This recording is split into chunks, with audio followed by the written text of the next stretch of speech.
New Thought Media Network. We are a global broadcast network of positive music, media, and entertainment, inspiring humanity's evolution along the journey of enlightenment and creating a world of love, peace, empowerment, and prosperity for all. New Thought Media Network. Positively inspiring.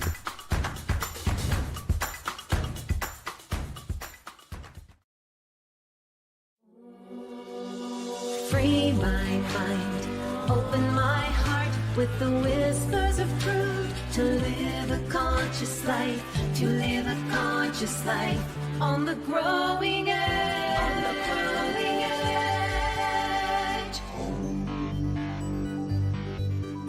edge. And now, here's Allie. Hello and welcome to Growing Edge Live. I'm Allie Benjamin, and it is my great joy to be here today. If you're here for the first time, I'm so happy you found us, and I welcome you. And if you're back again because you enjoy these deep and lively and personal conversations that I have with my guests, I'm so glad that you do, and I'm so glad that you're here. Well, I'm here in a different location today. I'm in Reno, Nevada, and for those of you that don't know, this show is all about having conversations with individuals that channel their time, their talent, their energy, their resources into doing good work in the world. Many of my guests come from the spiritual side of life, but many come from other walks of life. And so we really have a melting pot of conversations here. And today we're going to be talking about relationships, connections, and how we can build upon what we already know during these times when we're sort of all faced with a lot of change and a lot of, a lot of stuff here at the Growing Edge. And so my guest today is Reverend Rhona Segarra. And she has devoted her life and ministry to helping people build healthier relationships and deeper connections. Rhona serves as a minister at Unity of Westminster in British Columbia. She is also a keynote speaker, a TEDx presenter, and a workshop facilitator known for her warm, practical, and heart-centered approach. And there's a lot more to Rhona, and we're going to find out more about her and more about the work she does in the world. So welcome. I'm so glad that you're here, Rhona. Thank you, Allie. It is so wonderful to be here. I appreciate the invitation very much. Yeah, well, good. So you live in British Columbia. Have you always lived there? I was born in South Africa, Cape Town, South Africa, too many years ago now. And moved here when I was 15, with my parents and 4 other siblings. So all 7 of us made it across almost directly through the planet, if you were to draw a line from where we are now to where we came from. It's about as far geographically away from one place as you can get on the planet. And yeah, we moved here in 1977 and moved to Sarnia, Ontario from Cape Town. And then slowly our family moved its way westward and now in Vancouver. Such a beautiful part of the world. It certainly is. Yeah. It certainly is. We have that in common because you and I have talked about this previously, but I came from another country, from England, in 1976. So I was 14 at the time. And so we have that in common. We're the same age. We're the same age, and it's a very interesting time to come to a different country, to start a whole different life when you're that age.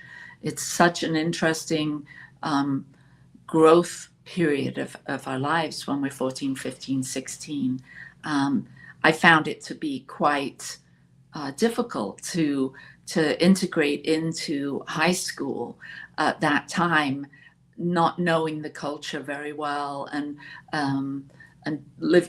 we lived at the beach in Southern California, so it was a very different culture to England, to the countryside of Oxfordshire.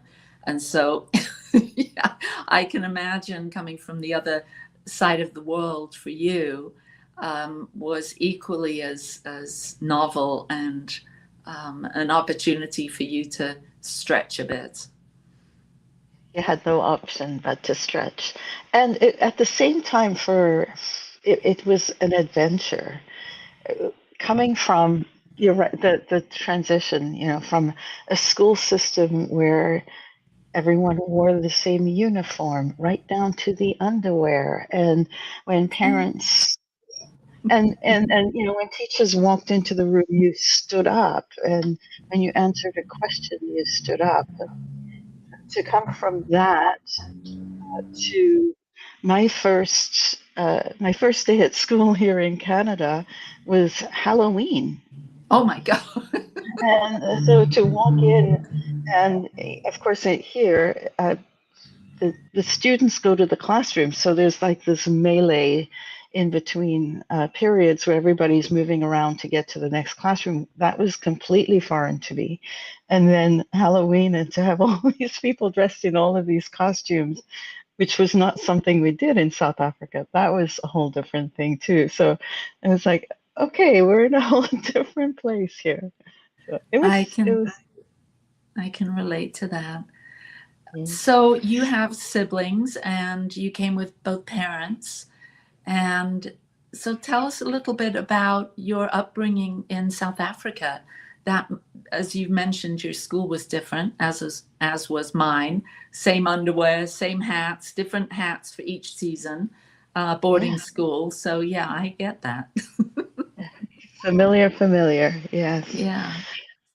Well, I was really fortunate. I had two parents who were absolutely amazing. In South Africa at the time, the regime was the apartheid regime, and what that meant by law is that people had to be treated differently. If you were a different color, you, by definition, were not allowed to get into certain schools, could not sit in the same places on buses, had your own designated cars in the, it's not the subway, they used to have a train, a commuter train. And so there was this prejudice that you were born into without even recognizing that it was there. And my parents were people who taught us that that was the law, but it was not the way the way people should be treated. So I was really fortunate because we were exposed to the expanse of differences that, some things are maybe imposed on you, and you don't always have to believe it or act according to it. And maybe it helped to create a bit of rebellion in each of us. I don't know. But there was a real sense of encouraging us to make our own free decisions rather than accept what was told to us. Oh, So that was amazing. yeah, that is so different than so many people are raised with. To question, to consider beyond the norms. That's a beautiful way that your parents introduced you to life. Probably prepared you for a life of service and ministry as you've moved in that direction. Well, there was a genuine care about the individual that was taught to us before we even know that we were being taught. And I suppose that's what's carried me through ever since. It definitely was foundational for us. And the other thing we did, now that you mention it, is suppers were times to sit and talk. So quite often we would listen to the news on the radio, because it was radio in those days, and then we talk about what was going on. And I think the conversation, the debate, perhaps, also helped to formulate values and discuss what values look like in a place where sometimes the law doesn't match what your personal values are. Mm. Yeah, that's so rich. Conversation around a dinner table or supper table, sharing, each child or each person at the table having to hear from one another. We did something in our family similar, not to do with maybe the news, but to ask highs and lows. What happened in your day, or what's going on in your life at the moment that you consider a high or a low. And I found that to really give my children, as well as my husband and I, a deeper understanding of the differences and how they organize their thoughts around what they were experiencing. And I think that I'm here in Reno today, and I visited with my nephew yesterday, and he's on a debate team. He's about to go off to university, and he's going to DC, Washington, DC, to participate in these debates with other kids from other parts of the country. And so I find that really moving to have those deeper conversations about meaning and reason and why we're doing what we're doing and what's really important and what really matters. And you and I were talking about that earlier, and we'll get around to that after our break. But before we dive into that, you're a minister, you're a unity minister. And I'd like to know a little bit about your spiritual journey. Was your family religious or spiritual, or how did your first experience with that side of life happen? My mom was a very devout Anglican. My father was anything goes. He was not really a participant in any of the religious things that we did, except going at Easter and Christmas sort of idea. But my mom was the one who was like my spiritual guide, if you will. And I remember, though, very clearly that it's also very innate in me. One of my clearest memories is sitting on the bed with my giant children's Bible on my lap while all the other kids are outside playing. And it was because I was just so fascinated by these stories and the amazing illustrations that were so larger than life. And even like South Africa has a religious overtone, at least it used to. I don't think it's so much there anymore in the school system. So there would be a prayer group, and there would be a little Bible study group, and so on, that people could choose to go to or not. And I went. And there was always this part of me that was fascinated by religion. And as I grew older, I became one of the leaders at the youth part of our church and joined the choir. And when we moved to Canada, did the same thing here. And it wasn't until maybe my teens that I started to really question some of the things that I was saying in an unquestioning way every week. That was part of, the prayer service, the Book of Common Prayer in the Anglican tradition, and and following them along and reading things that just didn't fit for me. Things like, "We're not worthy so much as to gather up the crumbs under thy table." And there was a part of me that would say that every week. And there was another part of me that started to go, really? Really? Okay. So there was a part of me that was aware that I wasn't perfect, but I wasn't all that bad either. And then there was another part that really questioned how, if God could make a flower perfectly and could make seasons perfectly, God, by at that point it was God, right? Um, if all of this other stuff could be perfect, then why would he, it was always a he, make an inferior product in humans? It Mm. just, it was this growing awareness of a disconnect that um, that kind of warred a little bit with my passion for the teachings of Jesus and my love for the old hymns and the sounds of those beautiful melodies. And when I got married, my husband and I eventually moved to Saskatoon, and I was at the Anglican church there, and it was a tipping point for me a little bit because the minister one day said, "We're going to have a guest speaker next week."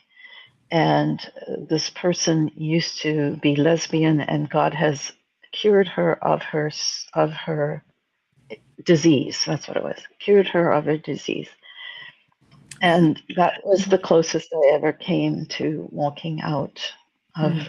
the service. And it it really was it shattered in some ways my not belief, but my willingness to put up with the other stuff that I was kind of going, not so sure about. It was like, no, this is beyond me.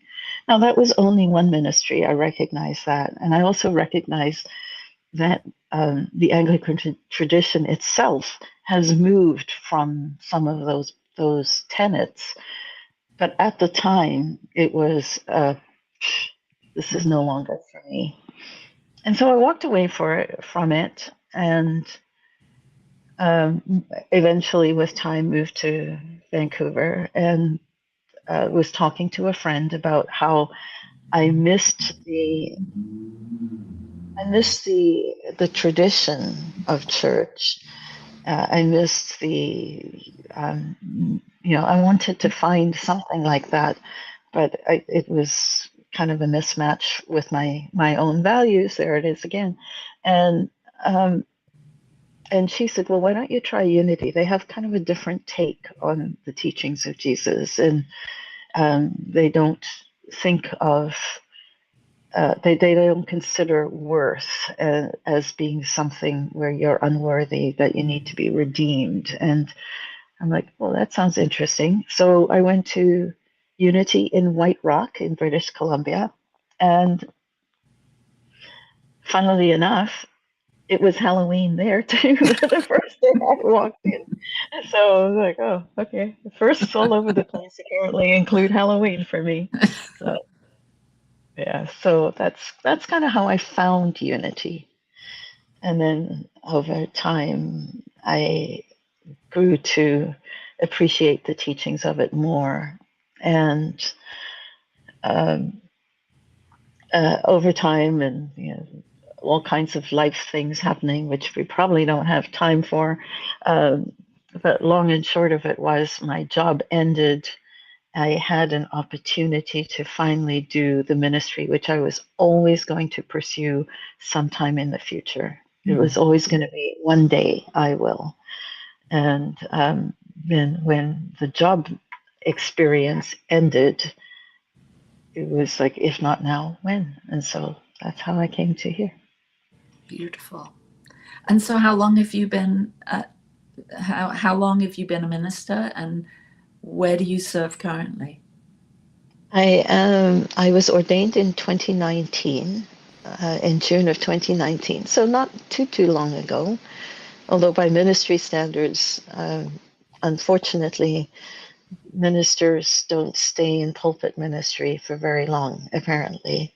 But I've been fortunate. I have been the minister at Unity in New Westminster since I was ordained. Mm. And prior to that, I was acting as their credentialed leader until I was ordained. So, yeah. And New Westminster is part of the Greater Vancouver area. If you were to look at it on a map, most people will just say you're from Vancouver. It's about 40-minute drive outside. Mm. Beautiful. So tell us about your community, your congregation, and what is the atmosphere of your space, your classes, your Sundays, your... Well, it's evolving, and it's evolving in a most lovely and delightful way. Unity of New Westminster has been there for over 50 years. So it's got a lot of heart. It has people who have been there through ups and downs, with ministers coming and going, and ministers retiring and not finding a minister that felt right for them, so choosing not to have one for several months. And like it's gone. We've got people there who have held the space for the community for years and years. And we are starting now to see new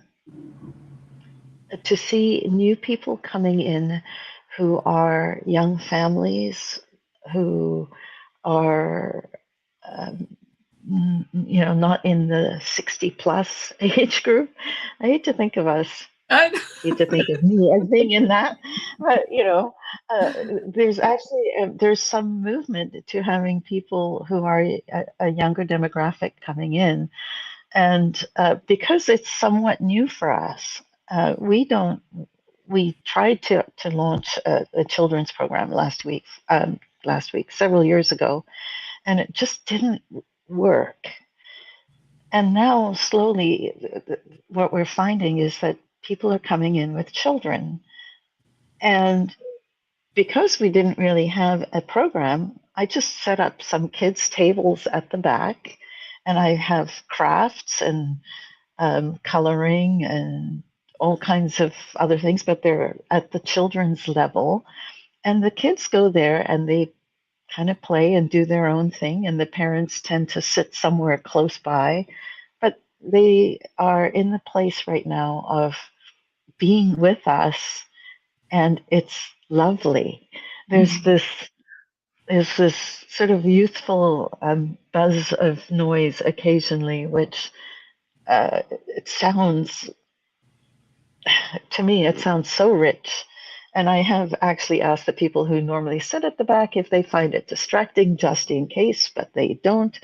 And everybody just loves this feeling of inclusion that comes from having us all together. And we're now moving to, in fact, we just had a brainstorming session last week. We're now moving to a plan where at least once a month we'll create something deliberately for the children down in the hall where they can run around and do stuff that is not just crafts and playing, although they seem to really love that anyway. And they're still getting, they're hearing the children's blessing, they're hearing some of the songs, and so some of it's filtering in anyhow. But once a month, that'll be our next evolution, I think, is to have a place that is for the kids, that they can have a lesson that is designed for them. And the other thing I might consider, and I did it when we were trying to launch something several years ago and it didn't work, was I actually created a children's program as the Sunday service, and had people pretending that they were in the boat as the storm was rocking, and it was a hoot, and it was all with adults. And so maybe we'll do a kid-friendly service as a Sunday service for all ages. Why should the kids have all the fun? It sounds like a very creative ministry. It is. At least I'd like to think it is. And it's not just me. There are people there who are willing to try new things um, and participate in a way that's not just the way things always were. And I find that very encouraging. Yeah. I think that's probably why you're getting these younger families come to you, holding that space for something new, and having a community that's flexible and wanting to experience new things and youth, and to bring that together must be a very exciting new chapter for you, as you've been there for quite some time now. It made my heart sing. It makes my heart sing. Like yesterday, we had 5 little ones at the back, and it makes my heart sing just to see them connecting with each other. And also, one little one was just reading a book, and the others were making Easter bunny crafts. And then after the service yesterday, when I was having a little chat with them while we were having snacks, and one of them told me very clearly, next week is St. Patrick's Day. We have to have St. Patrick's crafts. I'm like, okay. So it's really fun. Yeah. Oh, good. I'd love to. Well, we're right here at the bottom of the hour. Why don't we take a short break? And then I want to come back and I want to hear about your TEDx talk and how that all came to be. So we'll take a short break and we'll be back, Rhona and I, in about 3 minutes. Please help us say thank you to all of our organizational sponsors, including the Hepperlin Foundation, Affiliated New Thought Network, International New Thought Alliance, Science of Mind Archives and Library Foundation, Center for Spiritual Living Denver, Center for Spiritual Living Midtown, New Thought Philadelphia, Center for Spiritual Living United Life, Sunshine Cathedral, Planned Happiness Institute, Summit Center for Spiritual Living, One Heart Retreats, Universal Joy Center, Unity Kitchener, Unity Spiritual Center Ottawa, Home Center for Spiritual Living, Satya Center, Begin Within Ministries, Center for Spiritual Living North Jersey, Unity of Savannah, and the Center for Spiritual Living Seattle, as well as all of our individual donors. On behalf of New Thought Media Network, thank you, and please like, share, and subscribe. New Thought Media Network, come be you.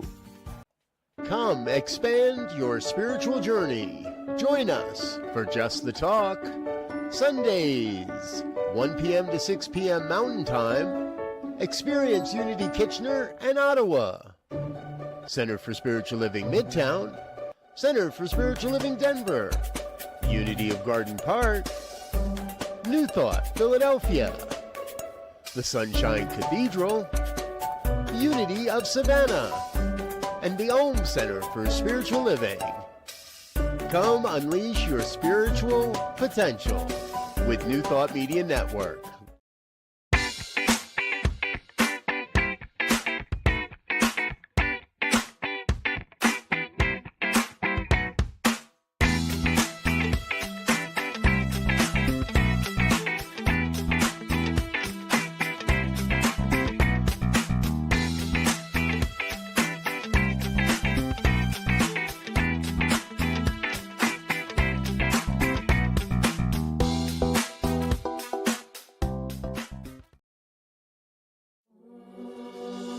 Free my mind, open my heart with the whispers of truth. To live a conscious life, to live a conscious life on the growing edge. On the growing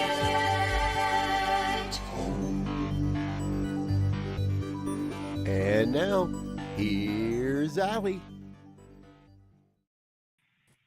And we're back, me and Reverend Rhona Segarra, and we are talking about her ministry and her life.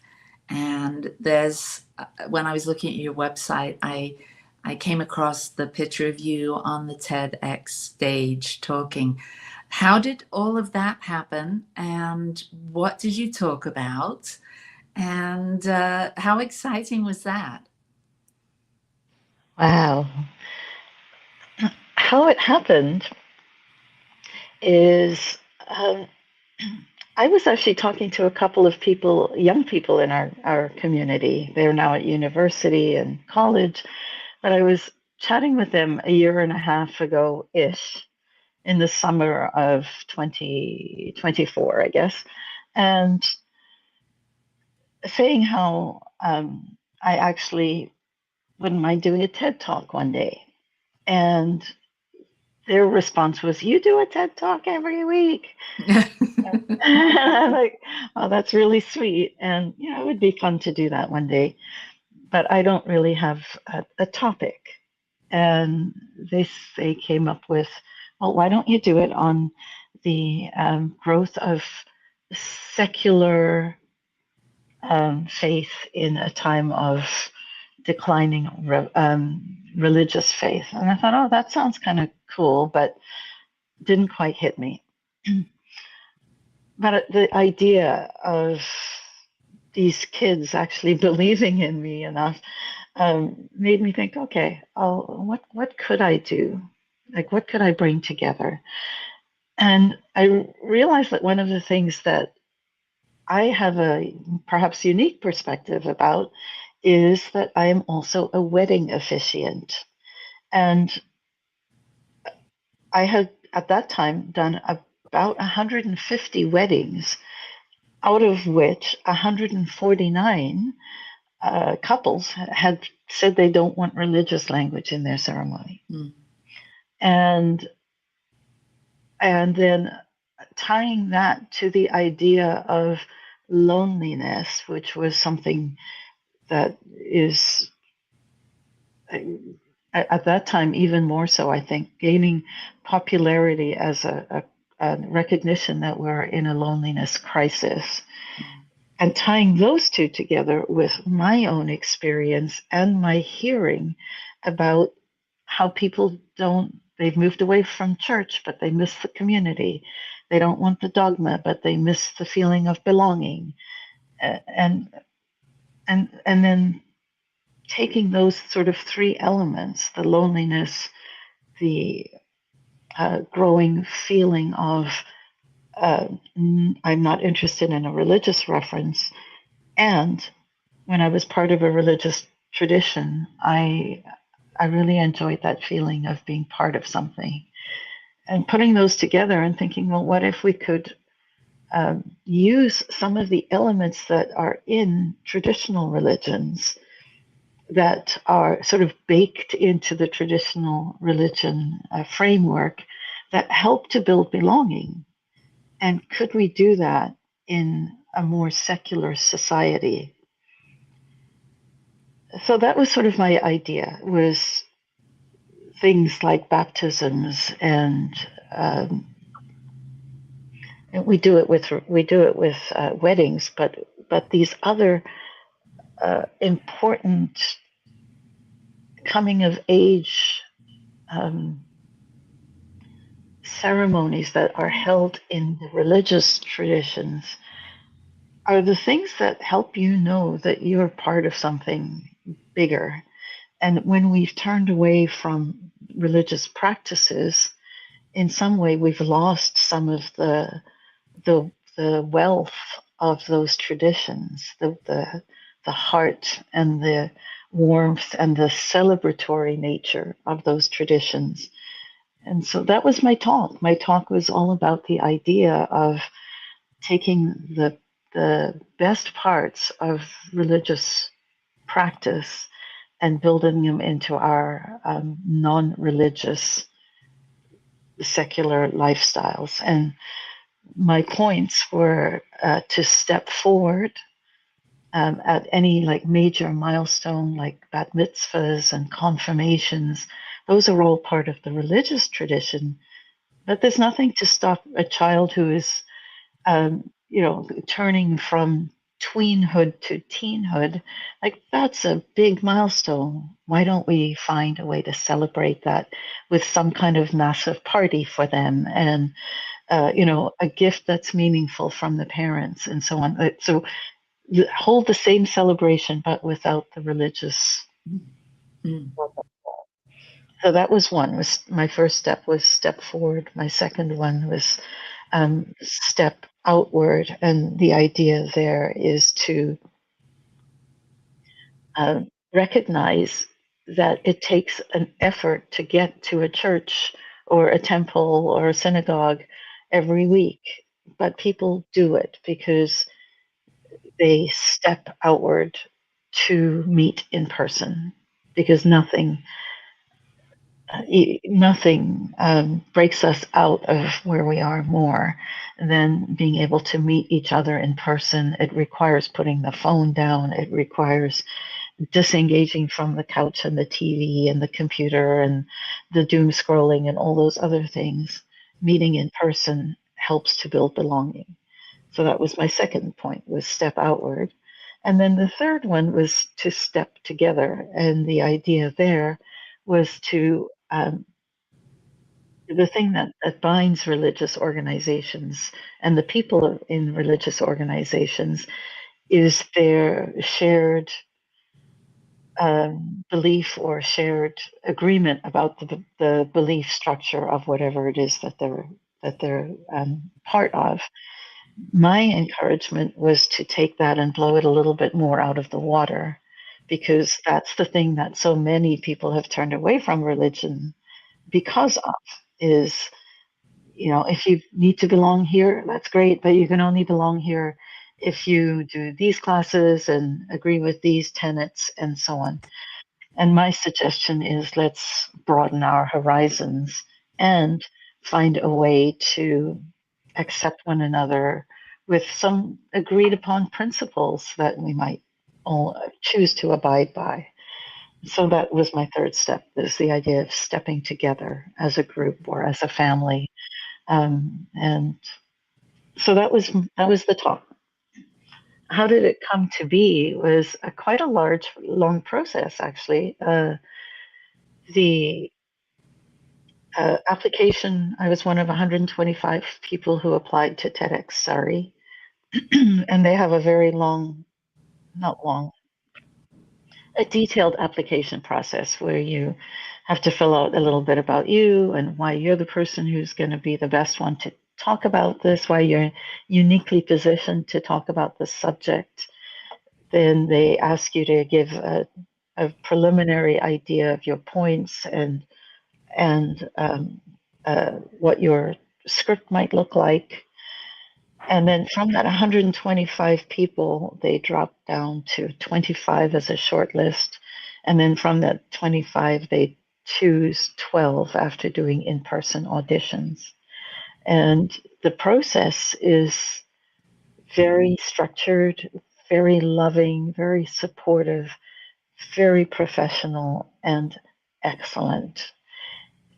At the end of which you come up with a talk that looked nothing like your original proposal, because they workshop things to encourage you to refine your talk, so if it doesn't belong, don't put it in there. Mark Twain, I think it was, who said, I didn't have time to write a short letter, so I wrote a long one instead. Well, the whole idea here is to, with a TED Talk, is if it doesn't serve the purpose of the talk, no fluffy stuff. It's got to come out. And so, doing that, preparing for it, practicing it, learning it, internalizing it, was a lovely process. Wow. And what was on the day? What was your actual experience, and what did you learn about yourself? And I'd love to know how it impacted you, your congregation, your community, and what you've learned since. That's a lot. So how was the actual day? How was the actual, were you Well, first the up, middle of the pack, last one? middle of the pack, right before lunch, which was a perfect timing. Uh, the I was so one thing I will say, I was so grateful for the preparation because at the time, the TEDx was on a Saturday. My mom was admitted to the hospital on Tuesday, 5 days before, 4 days before. And at the time I was doing my talk, she was undergoing surgery. And it was, oh my God, the night before when she realized, like up until the night before, she was going to be there. She was going to be there. And when she realized that she wasn't going to be there, it was a really tough experience for both of us.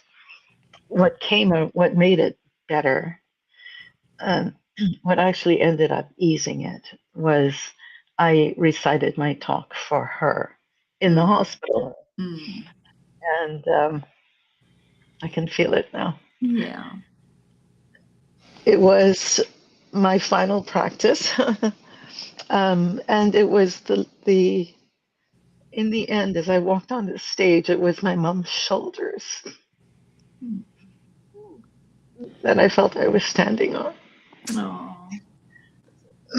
And then, to be part of an ensemble of people who have such interesting experiences and to make the connections with those people. So we became a little mini family ourselves. And that was lovely. Um, it was like this surreal experience of a culmination of all of these months of preparation, and then to stand there with the lights on you, with the background and the big red dot and the TEDx sign, and to look out and see faces, some of whom I knew, and then most of whom obviously I didn't. Um, but it was one of the highlights of my life, and it was so interesting that it was uh, juxtaposed by one of the most sad times of my life as well. Yeah. How did your mom take it when you did your rehearsal with her? Was she must have been so proud and so I'm sure sad that she couldn't be there in person, but to have your final rehearsal with her, that must have been a deeply moving and special moment.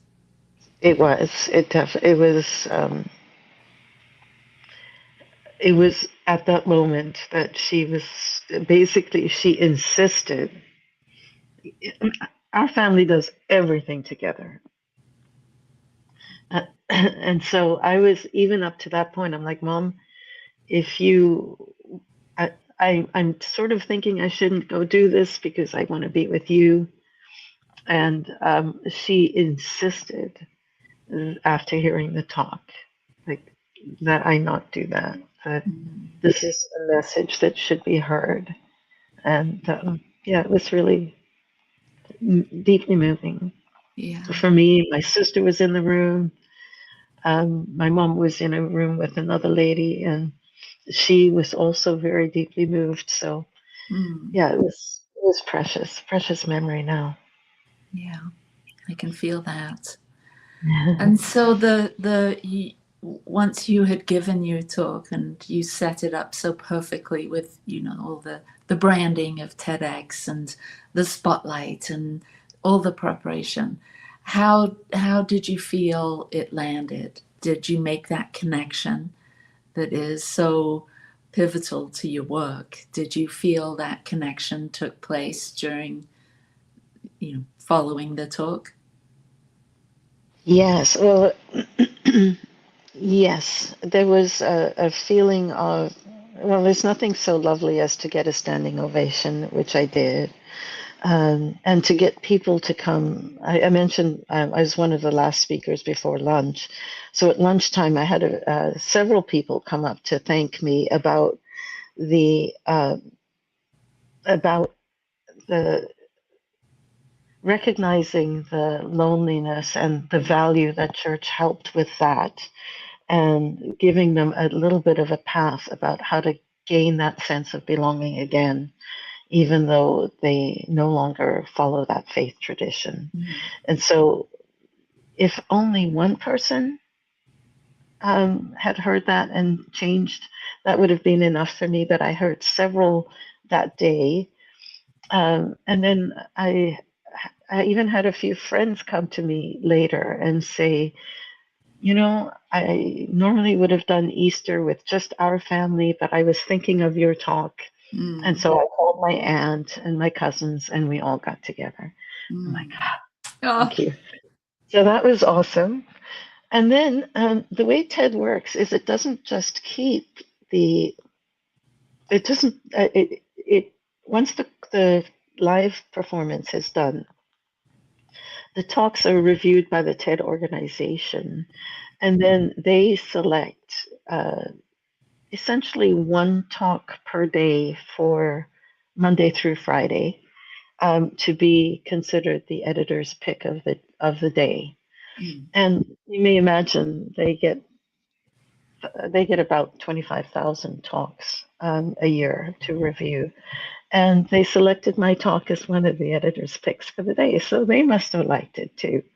So, Rhona, that's lovely. I'm so happy that you had that experience and felt that impact based on the editor's pick and the standing ovation and the whole premise of coming together and making moments more special and deeper. And I really feel that this is part of what can bring more of what we're missing today as humanity, especially here in the United States. I'm not sure about Canada at the moment, but I would imagine it's similar. There is a disconnect with the constant screen time that people spend, and not going to church as much as people used to, and lacking, even working remotely now has taken people out of the workplace community. And so what do we do during a time like this when there is sort of this hunger or this desire for more connection in the world, but yet our world seems so divisive and so separate in so many ways. So many differing opinions and values have come to the surface that it's a difficult time to navigate. But what you shared in your talk and throughout this time we've been having a conversation, I'm feeling like we're scratching the surface of doing it differently, of making this time in between what used to be and what will be. We have an opportunity to create something different. And I think that's the magic of New Thought, that we put such emphasis on the power of our thinking, the power of our emotions, and the power of knowing what you truly value, and then combining that into a spiritual practice is something unique, I think, not completely unique, but it's very much what New Thought's Unity, Centers for Spiritual Living, Science of Mind, and all of the other independent New Thought organizations. This is something that we so emphasize.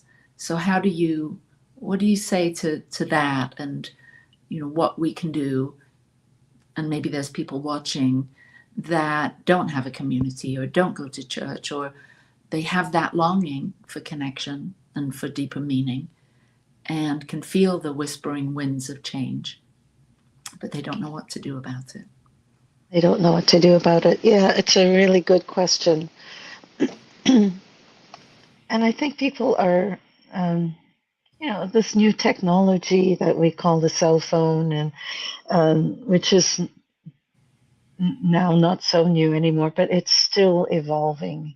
And I think our relationship to it is still evolving in terms of, when do we put it down? When can we unplug? I think we also need to recognize that so much of um, what families do today are compressed into Saturdays and Sundays. And that makes it even harder to find a grounding, tethering item that the whole family can gather around. And it used to be the church. Now it may be the hockey rink or the soccer field or whatever it is that kids are involved in, dance and all that stuff. There's so much of that happens now that I don't know happened as much in the time that our parents were raising us. Mm-hmm. I think at that point, Sunday mornings were kind of carved out for church. That's when you go. So I think, there are parts of it that are simply societal. There are other parts, though, where we've reached a place now where the parents of young children today are the products of my generation, our generation, where our generation turned largely away from the church.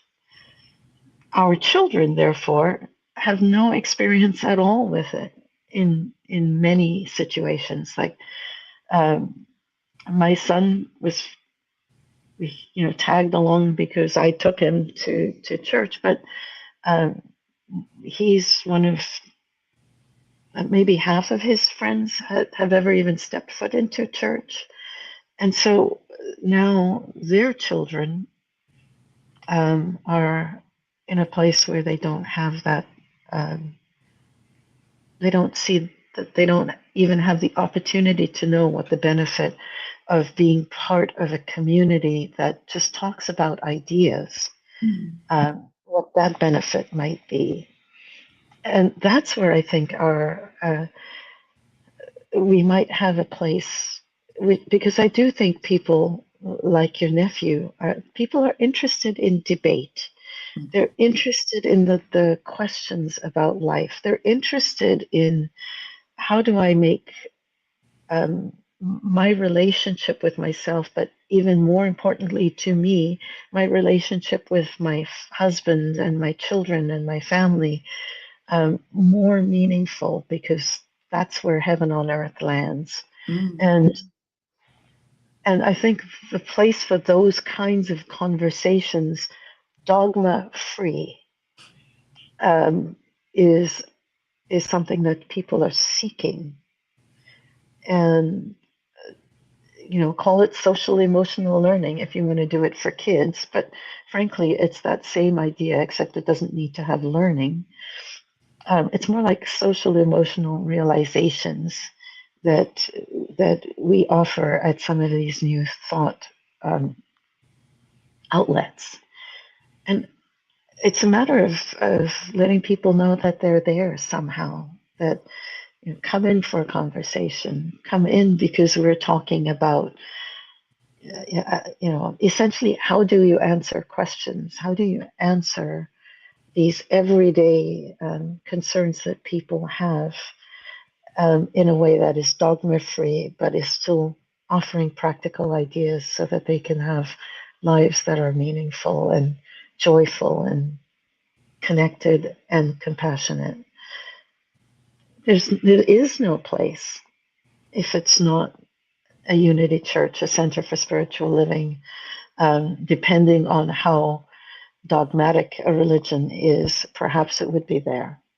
But I really think that's where people are. I think that's what people would be interested in.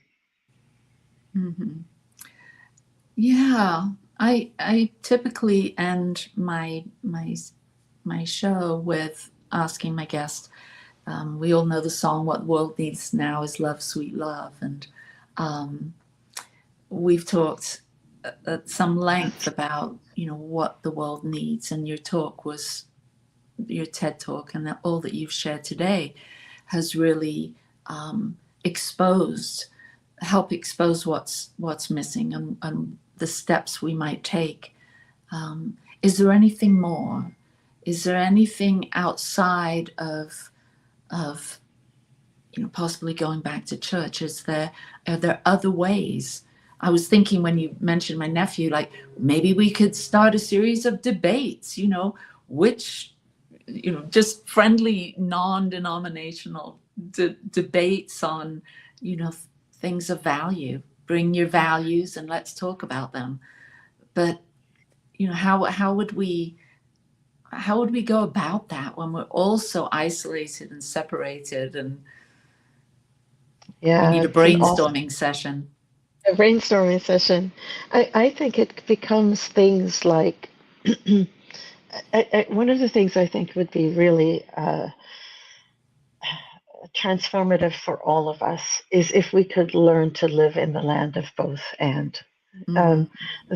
That we can have a certain viewpoint and recognize that somebody else may have a completely different viewpoint, and then to be willing to peel back the sticky note, perhaps, to find that the value underneath both of them is probably the same.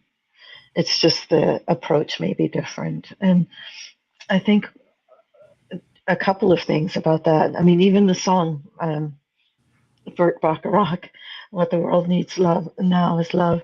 The next line is, "Lord, we don't need another mountain." And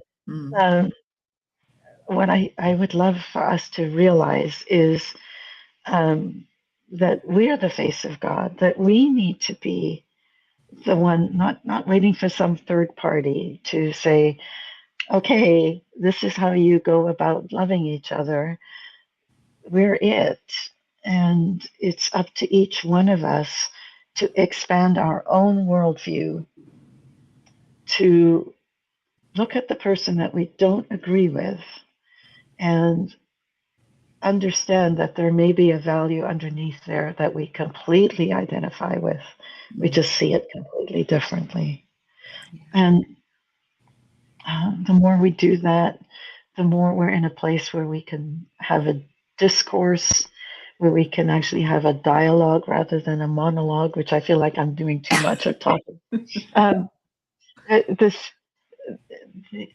It's only when we get to that point that when we can talk to each other, maybe eat together, find ways to talk to people rather than movement to movement, which is not, it's not individual enough. It's not able to be connected heart to heart enough.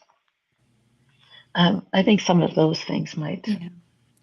Well, all of that is wonderful food for the soul and things to consider. And Rhona, I've so enjoyed having this conversation with you. We're right here at the end, and thank you so much for being here. And I know people can connect with you. You have your website where they can learn more about you and be in touch with you, rhonasegarra.com.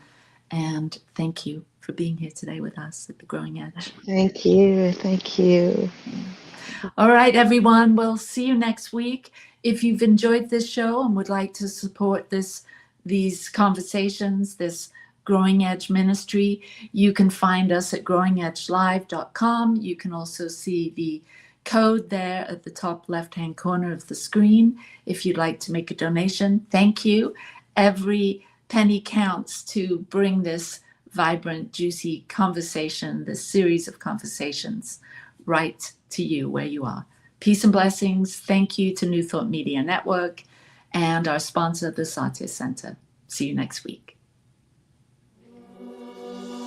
Free my mind, open my heart with the whispers of truth, to live a conscious life, to live a conscious life on the growing edge.